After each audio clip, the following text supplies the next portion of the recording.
Hello dear students, I am Dinesh Kumar Singh. Welcome to my channel Grammar Point. We are going to discuss about transitive and intransitive verbs in this lecture. जैसा कि आप जानते हैं, ये verb that denotes action is called verb या all action words are called verb. तो यहाँ हम ट्रांजिटिव और इंट्रांजिटिव वर्ब्स की बात करेंगे। ट्रांजिटिव वर्ब का मतलब होता है ये verb that requires an object to complete its sense is called transitive. Transitive verb का मतलब होता है सकर्मक क्रिया। सकर्मक क्रिया का मतलब कर्म सहित, जिसके साथ कोई न कोई कर्म जुड़ा होता है, बिना ऑब्जेक्ट के इसका अर्थ इनकम्प्लीट होता है, उसको हम ट्रांजिटिव वर्ब कहते हैं। इसका जस्ट अपोजिट है इंट्रांजिटिव वर्ब। ये verb that does not require any object to complete its sense is called intransitive verb.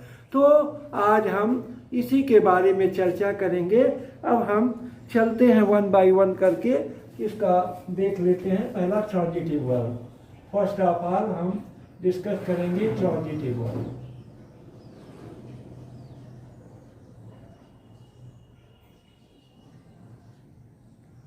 Transitive verb, ये verb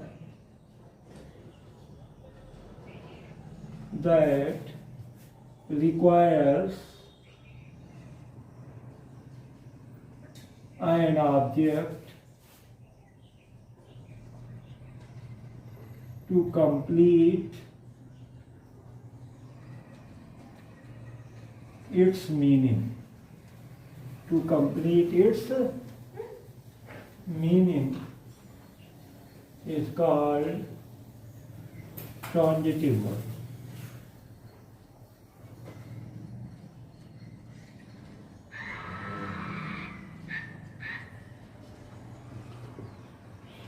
A verb that requires an object to complete its meaning is called a transitive verb. ऐसी क्रिया जो अपने अर्थ को पूरा करने के लिए कोई न कोई ऑब्जेक्ट लगती है, उसी को हम क्या कहते हैं? ट्रांजिटिव वर्ब कहते हैं।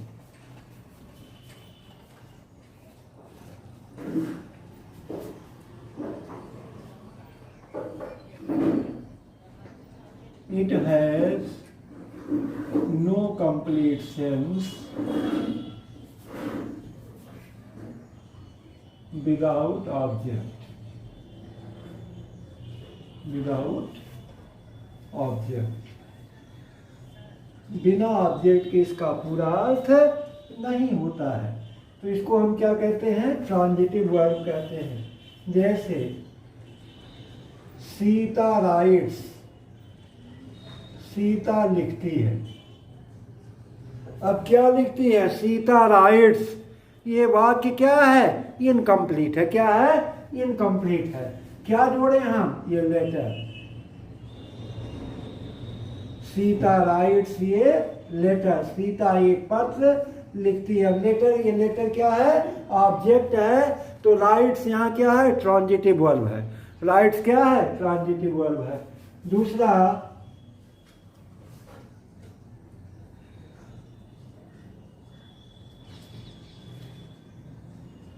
the teacher teaches English.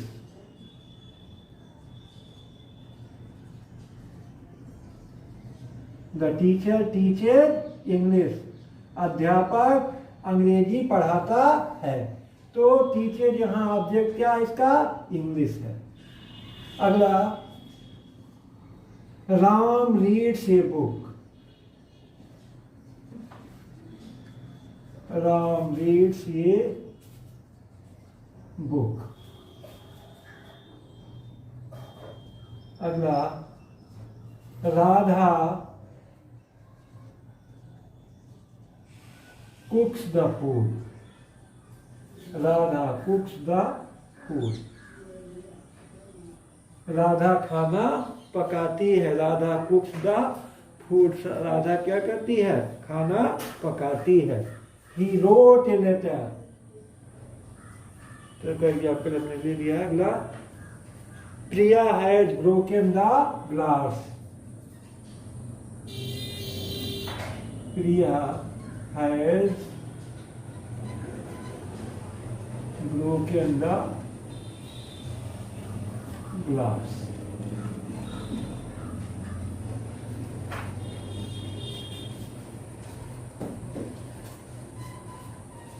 I distributed candles. I distributed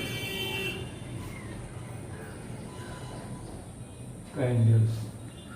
अब आप इसमें देख रहे हैं, Sita writes a letter, Sita एक पत्र लिखती है. इसमें writes, teacher, reads, cooks, broken और डिस्ट्रीब्यूटेड ये सब वर्ब है. These are verbs and these verbs require an object to complete its meaning, so these are called transitive verbs.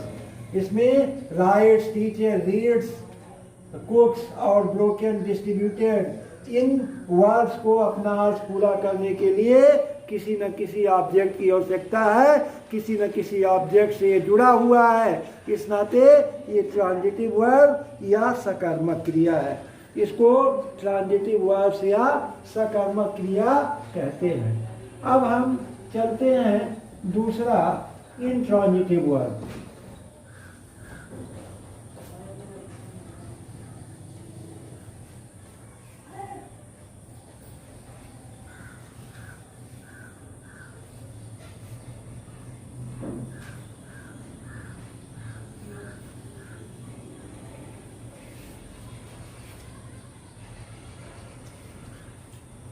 Intransitive verb.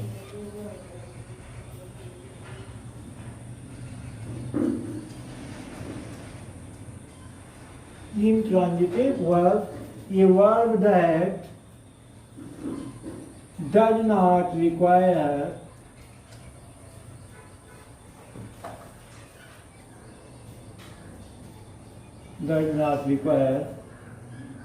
an object to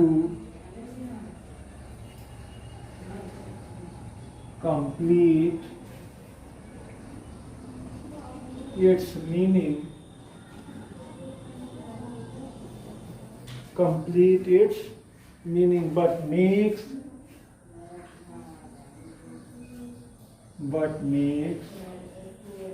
good sense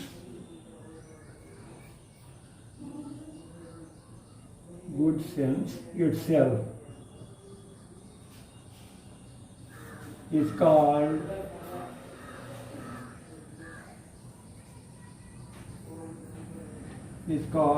intransitive verb.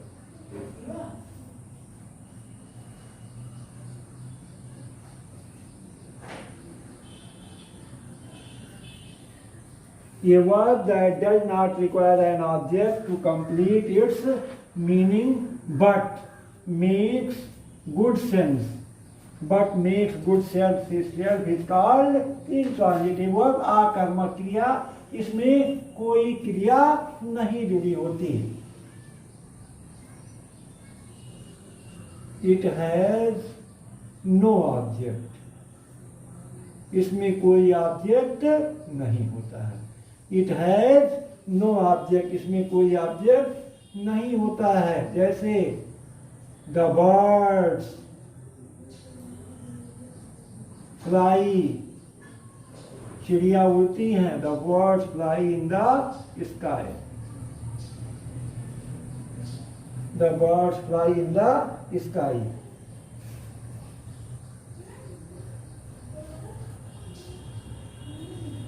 अगला,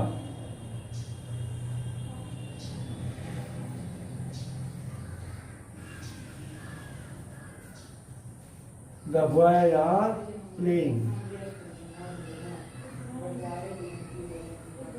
लड़के खेल रहे हैं.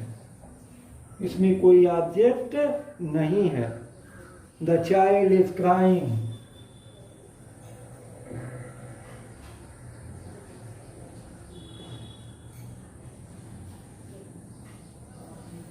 The child is crying.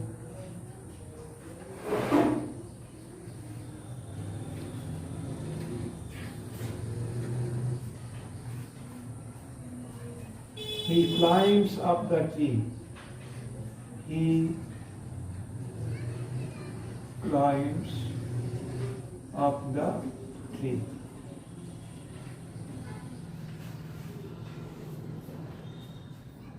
She reads daily.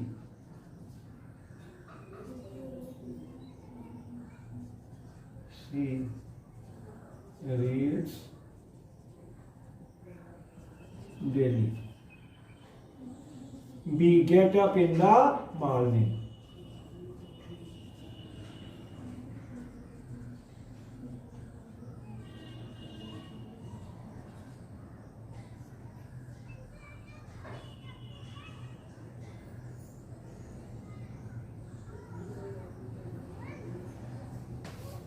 तो इन sentence में हम देख रहे हैं कि फ्लाई है, आर है, ईज है, क्लाइंब है, रीड है, गेट अप है. These words has no object to complete its sense, but these words make good sense itself.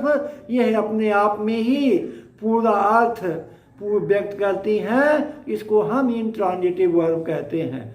तो there is only minor difference between transitive and intransitive verb. Transitive verb requires an object to complete its sense. Transitive verb को अपना अर्थ पूरा करने के लिए हमेशा object की आवश्यकता होती है. But in other words, intransitive verb has no complete sense itself. इसमें कोई आवश्यकता नहीं होती है. यह अपने आप में जो है अपूर्ण अर्थ रखता है, मतलब पूर्ण अर्थ रखता है, लेकिन इसका कोई ऑब्जेक्ट नहीं होता है. इस नाते इसको इंट्रांजिटिव वर्ब कहा जाता है. अब हम चलते हैं, ये तो हुआ ट्रांजिटिव और इंट्रांजिटिव वर्ब. अब आगे हम तीसरा पॉइंट लेते हैं, transitive verb with one object. इसमें देखिए ऑब्जेक्ट भी दो प्रकार के होते हैं, डायरेक्ट ऑब्जेक्ट और इनडायरेक्ट ऑब्जेक्ट. तो जो इनडायरेक्ट ऑब्जेक्ट होते हैं वो लिविंग थिंग्स होते हैं और direct object non living things होते हैं. तो हम चलते हैं, अब तीसरा पॉइंट लेते हैं.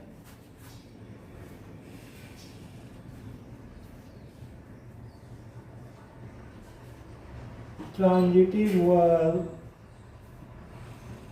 with one object. Transitive verb with one object. Transitive verb जिसमें एक कर्म पाया जाता है. अब इसमें हम लिखते हैं a verb that requires only one object. Only one object to complete its meaning.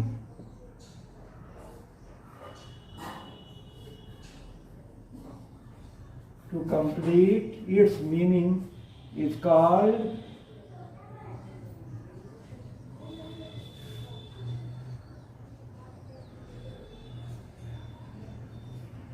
transitive verb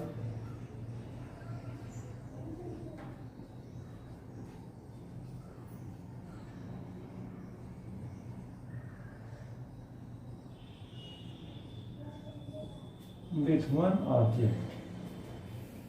A verb that requires only one object, जिसमें केवल एक ही ऑब्जेक्ट होता है, टू कंप्लीट इट्स मीनिंग, अपना अर्थ पूरा करने के लिए, उसे transitive verb with one verb कहते हैं. जैसे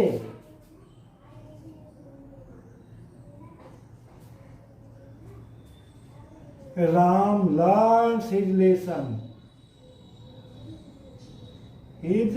लेसन. अब इसमें केवल एक ऑब्जेक्ट है, लेसन. दूसरा, Hari writes an essay.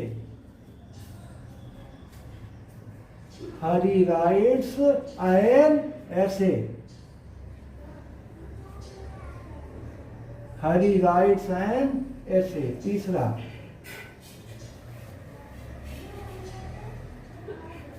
She sieves the cloth है, जो कपड़े सिलती है.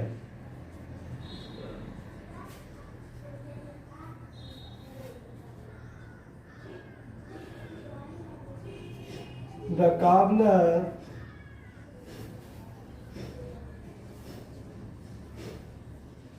mends the shoes.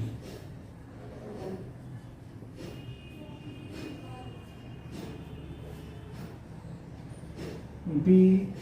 Play football. B. Play football.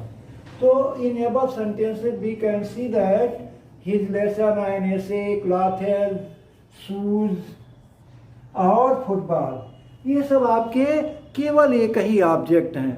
इन क्रियाएं जैसे लॉन्स है, राइट्स है, शूज है, लैंड्स है, इन क्रियाओं से संबंधित केवल और केवल एक ऑब्जेक्ट जुड़ा हुआ है, तो इसको transitive verb with one object, यह केवल एक ऑब्जेक्ट के साथ रहता है, केवल एक ऑब्जेक्ट इसमें होता है। अब हम चलते हैं दूसरा आपका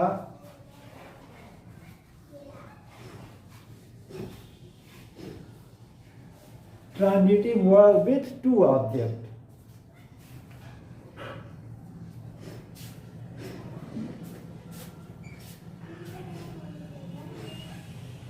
Two objects.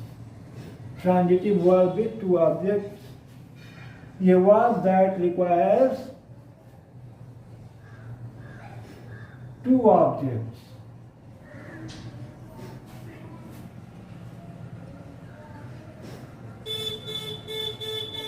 To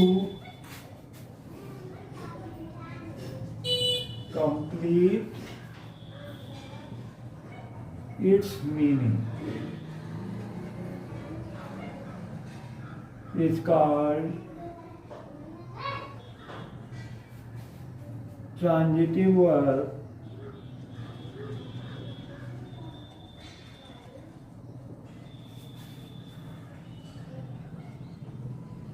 with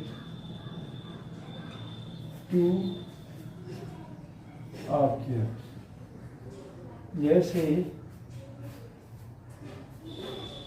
ये verb that requires two objects, ऐसी क्रिया जिसमें दो कर्म पाए जाते हैं, डायरेक्ट और इनडायरेक्ट दोनों कर्म पाए जाते हैं, वो अपना अर्थ पूरा करने के लिए टू ऑब्जेक्ट्स को रखती है।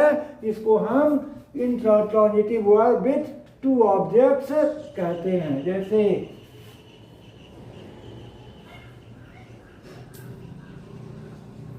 Ramesh teaches us English। Ramesh teaches us English। Ramesh हमें अंग्रेजी पढ़ाता है। अब यही हम डायरेक्ट और इनडायरेक्ट की बात भी कर लेते हैं, और यहाँ जो है अस आपका इनडायरेक्ट ऑब्जेक्ट है। जितने भी लिविंग थिंग्स होते हैं वो सब इनडायरेक्ट ऑब्जेक्ट में आते हैं, और इंग्लिश क्या है आपका डायरेक्ट ऑब्जेक्ट है।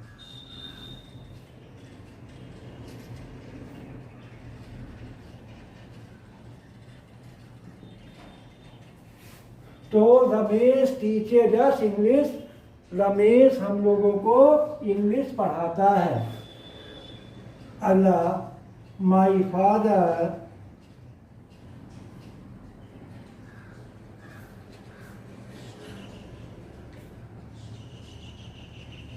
my father gave me 2 rupees। My father gave me 2 rupees, इसमें भी दो ऑब्जेक्ट है।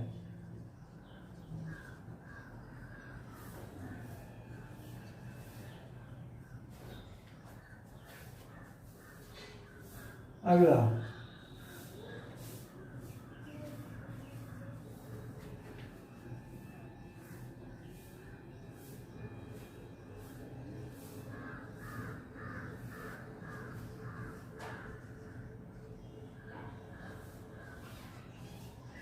Ram gave me a reward। Ram ने मुझे एक पुरस्कार दिया। Ram gave me a reward.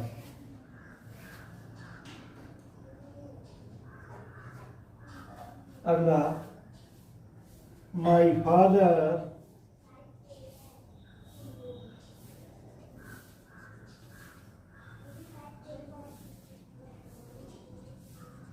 bought me a bicycle. अब इन सब में आप देख रहे हैं दो ऑब्जेक्ट हैं। इन क्रियाओं में कितने ऑब्जेक्ट हैं? दो ऑब्जेक्ट हैं। The cow gives us milk. The cow gives us milk. गाय हमें दूध देती है। अब यही हम नोट लिख लेते हैं। All living things are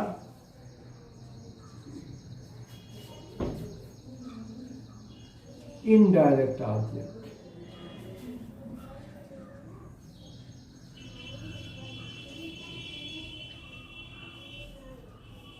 जितनी भी लिविंग थिंग्स हैं वो क्या हैं? इनडायरेक्ट ऑब्जेक्ट हैं। जैसे मी है, अस है,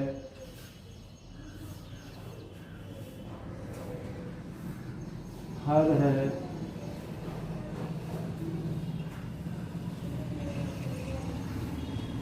देम है,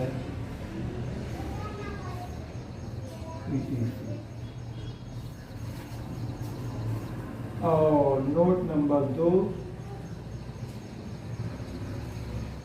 all non living things.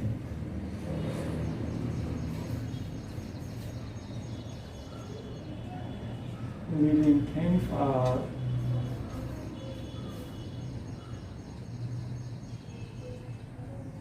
direct objects. Living things are direct objects as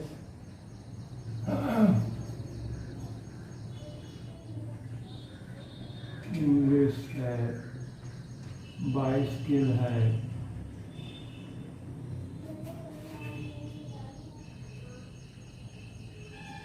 milk है, रिवार्ड है।